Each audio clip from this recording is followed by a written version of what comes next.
All right, everyone. I think we're going to go ahead and get started here. It looks like we have everybody we're going to get. Thank you for coming to the latest installment of our LabChart Mastery series of webinars. Today we're going to cover calibrating data. That'll be using units conversion as well as the multi-point calibration extension. My name is David Ream. I'm the Technical Support Engineer for AD Instruments North America, and I am based out of our Colorado Springs, Colorado office. However, before we get going, I kind of want to talk about a few webinar guidelines. So as you probably all noticed, all audio from attendees will be muted during the presentation. That's just to kind of keep the background noise down for us and also to make sure we stay on track and cover all of the information that I'd like to cover. If you do want to ask questions or communicate with me during the webinar, please do it through your GoToWebinar toolbar. If you're on a Macintosh computer, the one on the left is what it'll look like, and if you're on a Windows machine, very similar, but some little slight differences. It'll look like the image on the right. Also, I'd like to cover our upcoming training calendar, both for workshops as well as for our upcoming webinars. So up here in the 21st and 22nd of November, we're going to have a LabChart training course levels 1 through 3 in Boston, Massachusetts. So those of you on the East Coast, if you'd like to learn more about LabChart and go in a little bit more depth than we're going to go into today, definitely talk to your sales rep, and they can tell you costs and stuff like that for going to that training course. We're also doing about once a year we do a remote training course on the West Coast. So we're going to be having a course levels 1 through 3 on the 4th and 5th of December in Burlingame, California. So those of you over on the West Coast don't feel neglected. Burlingame, if memory serves, is in the Bay Area. Then, of course, we're going to have another LabChart training course, levels 1 through 3, on the 11th and 12th of December in Colorado Springs, Colorado. So you can come and see me and my supervisor, Brandon Boucher, the other person who hosts these webinars, and we can go into all of your questions regarding LabChart. And also, we're going to offer for the first time a LabChart training course level 4. It'll be the day after the level 1 through 3 training course. So if you came for both, you would be here for 3 days. Level 4, we've added because we've had so much feedback during the training courses of people looking for specific application solutions as well as very detailed solutions. So we would require that you go through levels 1 through 3 before you come to level 4 course. However, it's going to go way into depth. So if you want to know how to write a macro to do some very advanced analysis in LabChart that's kind of unique to your specific application, I would highly recommend coming to the LabChart training course levels 1 through 4. I like to say that the 1 through 3 training course kind of can take you from being, not knowing anything about LabChart to being a strong intermediate user. I would say that level 4 will take you to being a very advanced user, and you're going to know probably as much about the software as those of us who work here. So definitely, if you want to get the most out of LabChart, please come to that level 4 course. And of course, you can go see the upcoming calendar of events at adinstruments.com /events. Also, as far as webinars go, on the 19th of November, we will be giving our LabChart 8 sneak peek. LabChart 8 will be coming out any minute now. So if you want to know more about what's going on, what we've changed, what we've added, definitely attend this webinar. There's some really interesting graphing features we've added in LabChart 8, and as well as some little bit different look and actually optimizing it for use with Windows 8. And once again, for upcoming webinars, you can go to adinstruments.com /events. Also, if you want to know even more about what's going on with AD Instruments, follow us on your social network of choice, please. We're present out on YouTube. There's some great training videos out on YouTube. We also have a Facebook page. We're on LinkedIn, and we also have a Twitter account and Google+. So definitely stop in, let us know what you think, and see what's going on with all things AD Instruments.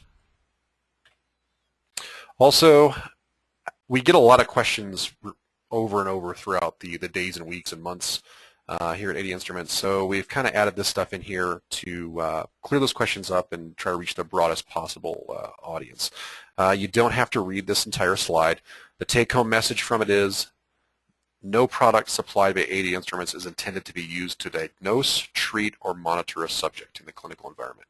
They can be used for clinical research, but you cannot use it as a patient monitor. So take-home message there. Also, how do I know that the instrument I have is safe to connect to a human? All of our equipment follows along with standard biomedical equipment marking procedures for human safe connection. So if you see the small man in a box here, that means yes, it is body protected. You can connect this directly to a human being, provided there's no direct electrical connection to the heart. If you have the heart in the box there, it means it is cardiac protected. You can connect the input directly to the heart. You can have a direct electrical connection to the heart. So that will kind of is a good rule of thumb if you're ever coming up with an experimental protocol on can I do this with my human subject. So definitely look for those symbols. Also, we get a question from time to time of how do I know what is coming into the front of the Power Lab is exactly what is being displayed in LabChart. We've actually spent considerable time and effort getting certified in the quality management system ISO 9001. And the scope of our certification is for the design, manufacture, sale, and servicing of data recording instruments and software. Basically, that what we say we're doing is actually what we're doing. We've complied with a variety of regulations around the globe, but this quality management certification here is there to say, yes, you guys have done it. It's their outside body saying, yes, you guys are complied. What is input in front of the Power Lab and shown in LabChart is exactly what's happening. If you need our certification for any sort of laboratory protocol verification or validation process, please let us know. It's available on our website, and I can also get it for you as well. So that takes care of all the boilerplate, and we're going to go ahead and get started with the meat of our webinar today.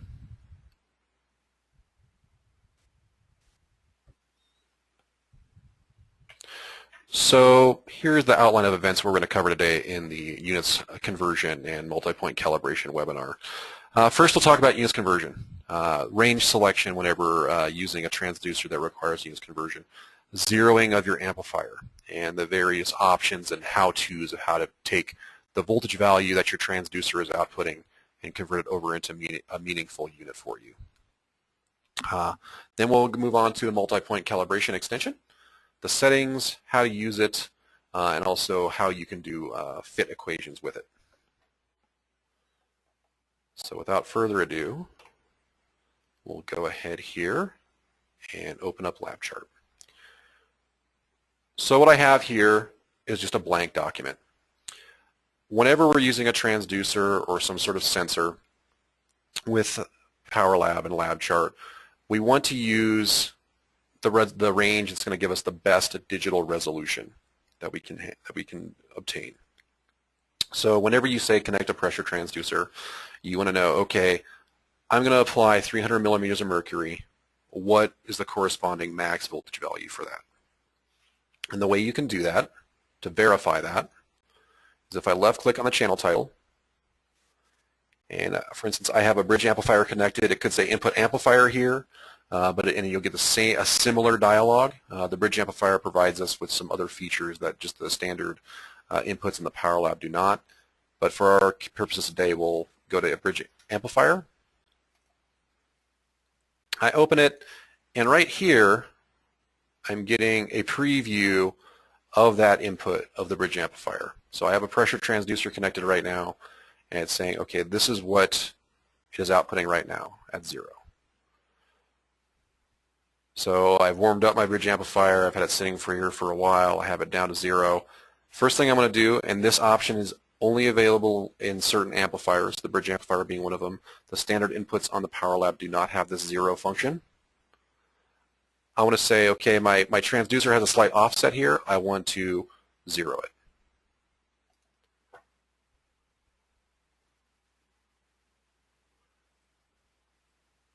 So I've zeroed my transducer. Now, how should I set my range? By default, the bridge amplifier is going to come up with a 5-volt range, but we have all these options for us. Which one is the right one for my transducer? The easiest way to do this is to actually just apply a pressure or a force or whatever your signal is going to be to the transducer and apply the max value you expect to see in your experiment. So let's say today my max is going to be 300 millimeters of mercury. I'm going to go ahead and apply 300 millimeters of mercury to this. You can see at a 5-volt range we barely see anything. That also means we're not going to get very good digital resolution at that 5-volt range. So it looks like 20 millivolts would be about right. We're just a hair over 10. So you want to choose the range value that is just large enough to give you full scale. And in this instance, since we're slightly going above 10 millivolts, we want to use 20 millivolts. And that will give you the best digital resolution in LabChart. So I would highly recommend this. This is also useful for things that don't involve a transducer. For instance, ECG. Mouse ECG, maybe going to be 2 millivolts. Or actually, human would be, mouse can be down to 500 microvolts, even smaller. If you don't set the range right, you're not going to get good resolution to be able to see all the specific features of the ECG. So you definitely want to go in and go from the bioamplifier default settings. Usually I think it's 200 millivolts is what its default is, and get it down to where you can actually just barely contain the largest value you're going to see in the ECG. So just kind of a little trick of the trade to get the best data quality you can. So I set my range.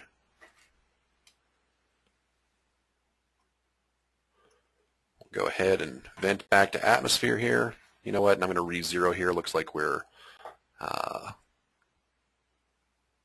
kind of changed a little bit with moving the range. Actually, I got ahead of myself a little bit there. Usually I would choose the range first, and then I would zero. And also, if you feel that LabChart is not automatically zeroing as good as it can, you can actually use these arrows here to do it yourself. Sorry, I was actually changing these arrows next to the 0 button. LabChart looks to be doing a decent job. There we go. Caught it that time. So that's these arrows. You can manually adjust how it is zeroing. You'll also notice there's a units conversion button here that we can go through here. The method I'm going to show you today does not use this button. And there's a couple of reasons why. I feel the method I'm going to show today gives you the best track record. You can go back and validate. It keeps things in your file. You can prove that you've done a calibration. It's just much better. This isn't a wrong way to go through here, but I'm not going to demonstrate it, and I would recommend doing it the way I do it today. So we've talked about range selection now and zeroing, so let's go ahead and talk about the actual units conversion. So I'm going to go ahead and close this file and open another one. And I have some preset comments set up here that I'm going to use for this file. And we're going to go ahead and actually do a units conversion. The first thing I would recommend doing, and I'm going to talk about doing it with a pressure transducer here, choose two values. It doesn't matter what they are. They could be completely arbitrary. I think I'm choosing 60 and 120 for this file. They could be 10 and 260, whatever you want to do, as long as they're within your working range and they're not too close together. You have a good spread across your working range. So our working range today, let's say, is roughly 300 millimeters of mercury. We can go ahead and say 60 or 200 would be a nice spread and range. If you go too close together with those values, say like 80 and 100, every transducer has a slight nonlinearity in its response. You could end up putting that little tiny span there on one of the nonlinear regions, and it'll throw your calibration off progressively larger the higher you get in the range or the lower you get in the range. Whenever LabChart does that linear regression of the 2 points. So give yourself a nice span to actually do a units conversion. So I recommend is connecting your whatever transducer you have here, getting ready to actually be able to apply a force, a pressure, a displacement, whatever we require to convert over into. And then let's go ahead and start recording. So I'm recording here. And I like to mark my calibration values with comments that say what they are. So, okay, we went ahead and applied 60 millimeters of mercury here. And you want to record steps of maybe about 5 seconds long for those values so we have a nice range and it's nice and stable. And actually I chose 150 here. Record that step for a while and we'll stop. So when you're done recording those 2 calibration values, you should have something that looks like this.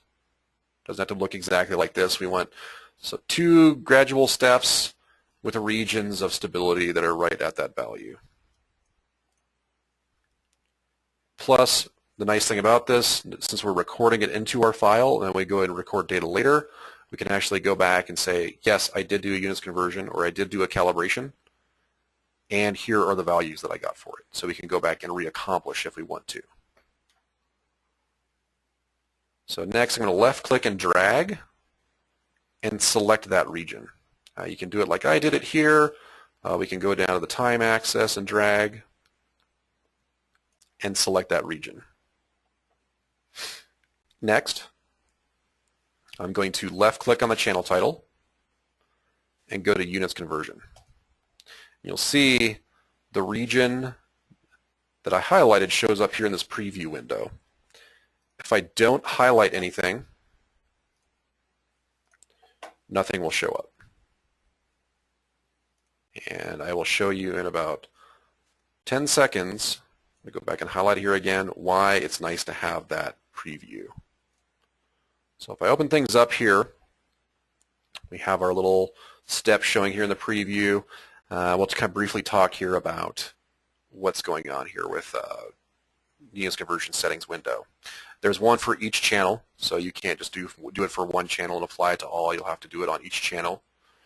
You can do a 2-point calibration like we're doing here, or you can do a point and difference, very similar to each other. So if I say I know that at 1 millivolt I'm going to have 100 millimeters of mercury, and that for every millivolt after that it's going to increase by 100 millimeters of mercury, you could do a point and difference like this. So at 0.1 millivolt it'll equal 100. When we change 1 millivolt, it'll equal 100, or 200, excuse me. But I personally have never seen anybody use the point and difference. I always use the 2-point calibration because you can accomplish the same thing with both of them.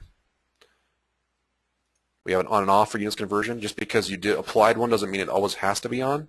You can turn it off to look at the underlying data, then come back in here and turn it back on and not lose any of your values. You'll notice here that we have warnings now. We don't have any values in here after I turned it on. Go ahead and turn it back off. First thing we want to do, we want to enter our voltage values into here, these 2 points, and then enter the corresponding pressure values. So down here in the preview, I can go and I can left click and drag and select a region of my step here. So this is my 60 millimeter of mercury step. If I go up to 0.1 and left click on the arrow button here, it gives me the average value across this selection. So none of us are going to be perfect when we're applying the pressure. We're going to have slight fluctuations up and down. Having this preview little window in here and making the average selection across it is going to average out the slight variations and give us a better quality units conversion. And this is one of the reasons why I recommend doing it this way. It provides you a lot of things that are going to give you the best possible calibration and conversion that you can get. We'll go ahead and enter the corresponding pressure value. Next, we'll left click and drag over the second step where it's 150 millimeters of mercury. I'm going to left click here, put 150, and we've accomplished the first portion of our units conversion. Now, if we can't output units, it's kind of useless to have, so we want to know, well, what are the units? We want to assign them. You can assign them over here in the units drop-down menu. We have a few preloaded here. Millimeters of mercury, very popular. Temperature degrees of Celsius, Fahrenheit, grams, meters, ohms, etc., etc. If you have something that does not show up in here, like say maybe a different velocity or different rate or velocity than we show here, you can actually define your own unit, and you can call it whatever you want. So I'm going to say micro quarks. That means something to me, may not mean anything to you, but hey, I like micro quarks. If I do that, it changes it to it here, shows up in my list here. Now, say down the road I decide, micro quarks doesn't work for me, I just want to go back to millimeters of mercury. From my list here, I can select delete unit. It gives me a list of all the current units. I scroll through it, find micro quarks, hit delete, and then hit OK. And micro quarks is removed. So as I said today, we're going to go millimeters of mercury.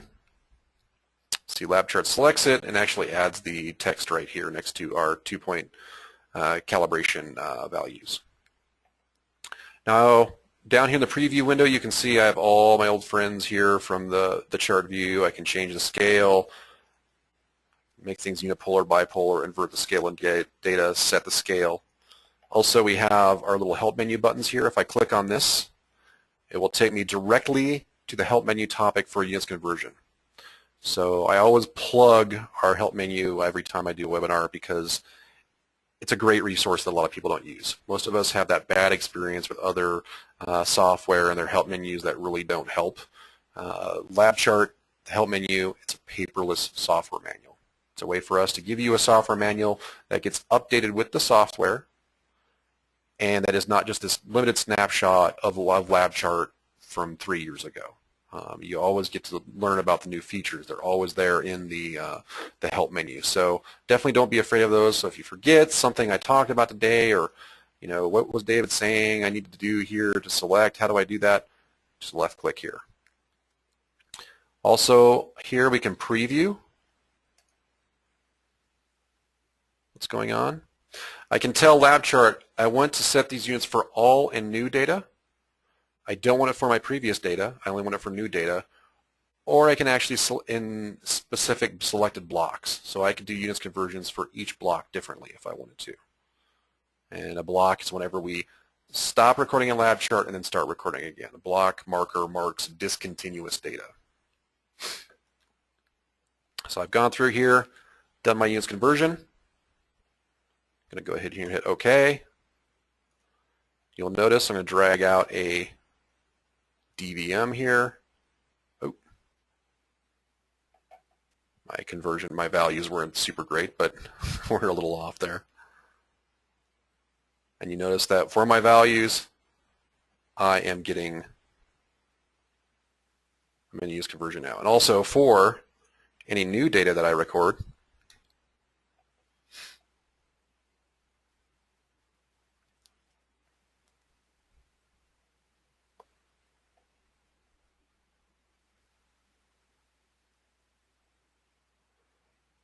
it's going to be reflected and actually updates in real time.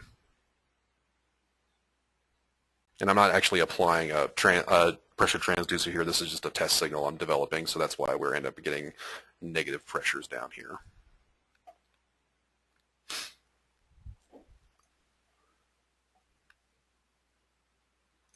Actually, I'm going to go back and fix that really quick. Oop. The nice thing about LabChart, I can go back in and I can correct things whenever I want to. Just because I applied a units conversion here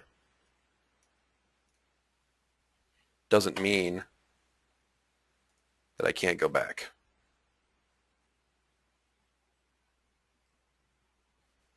And reaccomplish things.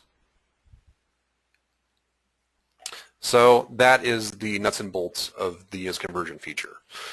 Believe it or not, this is probably one of my #1 support requests.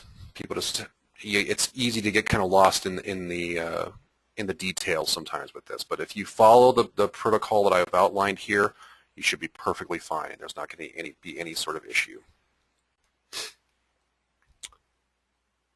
So next, I'm going to go to two-point or multi-point calibration, basically a more advanced version of units conversion. And I'm going to turn this off. We're going to hit OK. So now you notice we're back to volts. All right. And multi-point calibration, it's an extension. It's free for all users, but you do have to load it in via the feature manager. And it's a way of applying a nonlinear fit to a response. So for instance, molar catheters, they have a linear range, I believe it's between negative 20 millimeters of mercury and 300 millimeters of mercury. However, I believe they have an overpressure range of 4,000 millimeters of mercury. However, they are not linear across that full range. We could still use a molar catheter and get accurate results if we used our multi-point calibration extension, because basically what we're doing is we're picking a lot of points. I believe it's 10 is the max allowed in multi-point calibration, tracking them, applying test points, and then providing something besides a linear fit to those points and allowing LabChart to kind of follow the nonlinearity of the specific transducer and give us good, accurate results. So as I said, it's an extension you're going to have to load. When it is loaded and turned on, it will show up in the channel calculation menu. Okay. How do I use it? Very similar to what we did with units conversion. So I'm going to go ahead and record some steps here. Obviously, you're going to do more steps than you would do with a 2-point calibration or a units conversion. So I think I have about,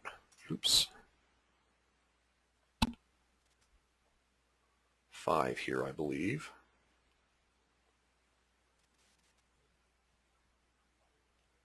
So I'm going to go ahead and record a few here.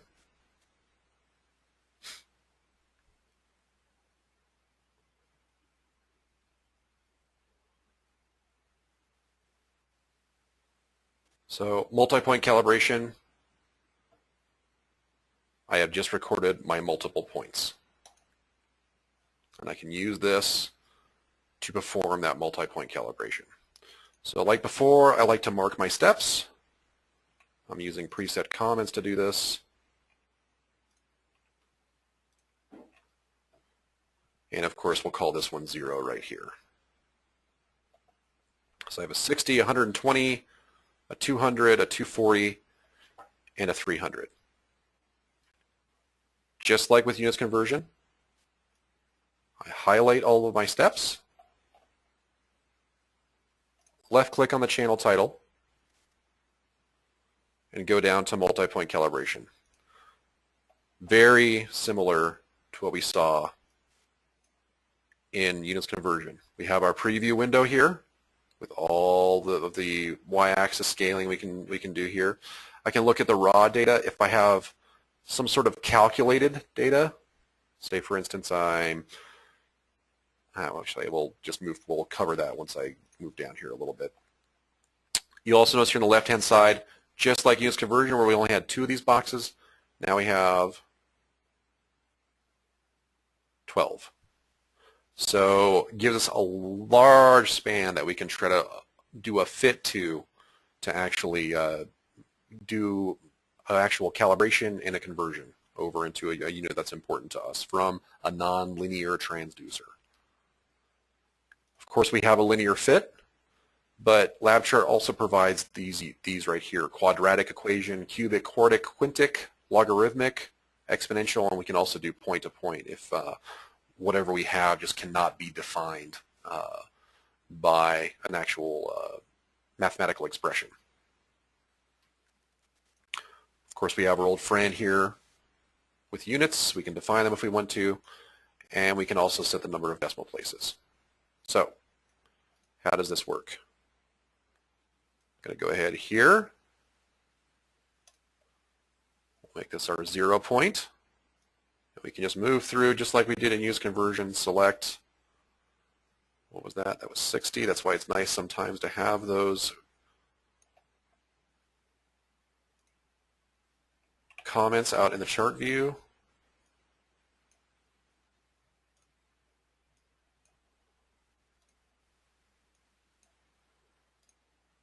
I believe we did, what is it, 200 here. 240, and last but not least, 300.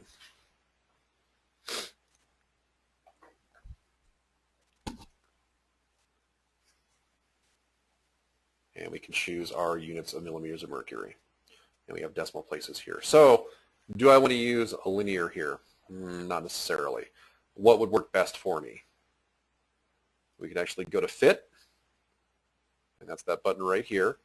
It brings us the actual calibration curve for this data.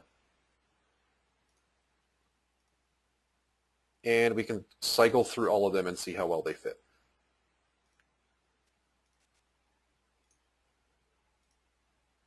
Logarithmic or quintic not looking great. And of course, if we don't have enough points, we may not be able to actually apply a certain fit. So you may need all 12 of these points in order for LabChart to say, okay, I found enough to actually go through and do a fit. Quadratic seems okay. We can also force the origin. It also gives us our fit equation here, if we're curious about such things. We can copy this view and paste it into a document if we want to. We can also print it. And of course, we see our spreadsheet here of the actual calibration values. So hit OK. I'm looking at the calculated values right now, but I can go back to the raw, which is the raw voltage, or I can move forward to the calculated.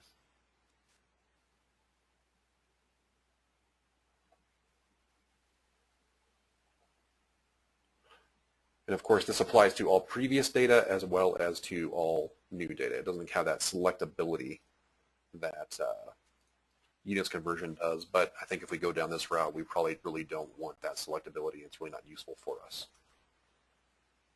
We have a help button here that will take us straight to the setup for the multi-point calibration. Tell us everything we need to know.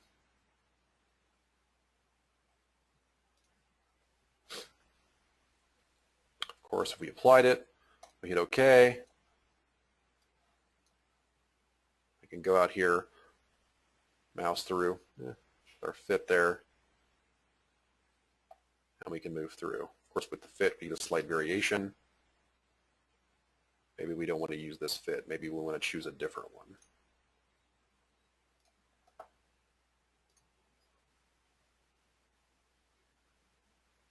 could also do a point-to-point. Okay, go ahead and reset. And that might work better for our data. But it gives you that flexibility to determine what works best for your transducer. Let me go ahead and pull out that dBm again.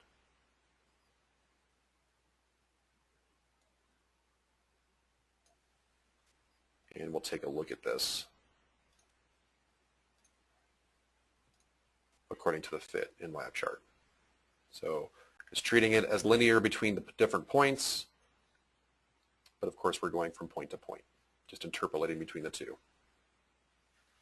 Maybe that works best for your transducer. I would argue in this case that it works best for my example.